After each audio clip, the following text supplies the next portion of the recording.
Halo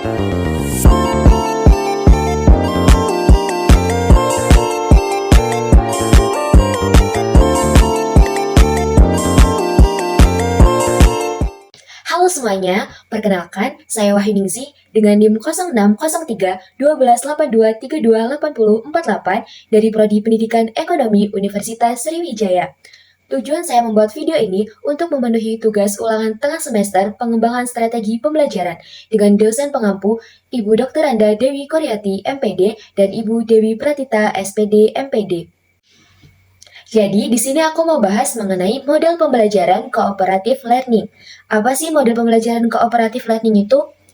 Cooperative learning adalah pembelajaran aktif yang menekankan aktivitas siswa bersama-sama secara berkelompok dan tidak individual. Siswa secara berkelompok mengembangkan kecakapan seperti menemukan dan memecahkan masalah, pengambilan keputusan, berpikir logis, berkomunikasi efektif, dan bekerja sama. Pembelajaran kooperatif dapat menjadi salah satu alternatif karena banyak pendapat yang menyatakan bahwa pembelajaran aktif termasuk kooperatif mampu meningkatkan efektivitas pembelajaran.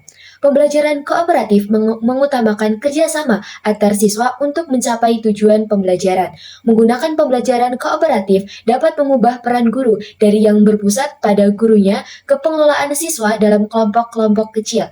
Model pembelajaran kooperatif dapat digunakan untuk mengajarkan materi yang cukup kompleks dan yang lebih penting lagi, dapat membantu guru untuk mencapai tujuan pembelajaran yang berdimensi sosial dan hubungan antar manusia.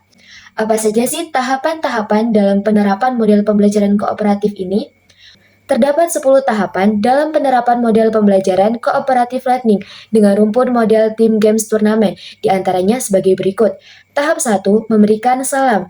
Tahap 2, membaca doa. Tahap ketiga, menyampaikan tujuan pembelajaran. Tahap keempat, menyampaikan informasi. Dan tahap yang kelima, mengorganisasikan siswa ke dalam kelompok kooperatif. Tahap selanjutnya, pemberian instruksi. Tahap ketujuh, evaluasi. Tahap kedelapan, memberikan apresiasi atau sebuah penghargaan. Tahap ke-9, melakukan refleksi. Dan tahap ke-10, menutup pembelajaran. Berikut contoh penerapan model cooperative learning dengan rumpun model Team Games Turnamen. Tahap 1, memberikan salam. Pada awal pembelajaran, baik itu dimulai dari guru atau siswa itu sendiri untuk mengucapkan salam.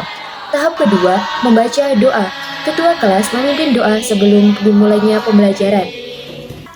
Tahap ketiga, menyampaikan tujuan pembelajaran. Guru menyampaikan semua tujuan yang ingin dicapai pada pelajaran tersebut. Tahap keempat, menyajikan informasi. Guru menyampaikan informasi kepada siswa dengan menggunakan bahan bacaan seperti PPT. Tahap kelima, mengorganisasikan siswa ke dalam kelompok kooperatif. Guru menjelaskan kepada siswa bagaimana cara membentuk kelompok belajar dan membentuk setiap kelompok agar melakukan transisi secara efisien. Tahap keenam, pemberian instruksi. Guru mengarahkan dan menjelaskan bagaimana sistem atau cara kerja games tersebut. Tahap ketujuh, evaluasi. Guru mengevaluasi hasil belajar tentang materi yang telah dipelajari atau meminta setiap kelompok untuk mempresentasikan hasil kerja mereka. Tahap ke-8, memberikan apresiasi atau penghargaan. Guru mencari cara untuk menghargai baik upaya maupun hasil belajar individu dan kelompok. Tahap ke-9, melakukan refleksi atau mengulas kembali materi yang dipelajari pada hari ini. Tahap ke-10, menutup pembelajaran. Biasanya menutup pembelajaran ini dengan mengucapkan lafal hamdalah. Lalu, apa saja sih kelebihan dan kekurangan cooperative learning ini? Kelebihan dari model pembelajaran cooperative learning sebagai suatu strategi pembelajaran diantaranya, yang pertama, melalui cooperative learning, siswa tidak terlalu menggantungkan kepada guru, akan tetapi dapat menambah kepercayaan kemampuan berpikir sendiri, menemukan informasi dari berbagai sumber, dan belajar dari siswa yang lain. Yang kedua, cooperative learning dapat mengembangkan kemampuan menggunakan ide atau gagasan dengan kata-kata secara verbal dan membandingkan dengan ide-ide orang lain. Yang ketiga, cooperative learning ini dapat membantu anak untuk respect pada orang lain dan menyadari akan segala keterbatasannya serta menerima segala perbedaan. Yang keempat, dapat membantu memberdayakan setiap siswa untuk lebih bertanggung jawab dalam belajar. Yang kelima, kooperatif learning ini merupakan strategi yang cukup ampuh untuk meningkatkan prestasi akademik. Di samping kelebihan, pembelajaran kooperatif learning ini juga memiliki kekurangan. Yang pertama, untuk siswa yang dianggap memiliki kelebihan, contohnya mereka akan merasa terhambat oleh siswa yang dianggap kurang memiliki kemampuan.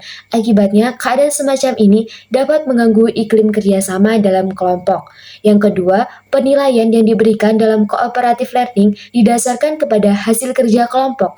Yang ketiga, keberhasilan cooperative learning dalam upaya mengembangkan kesadaran berkelompok memerlukan waktu yang cukup panjang dan hal ini tidak mungkin dapat tercapai hanya dengan satu kali.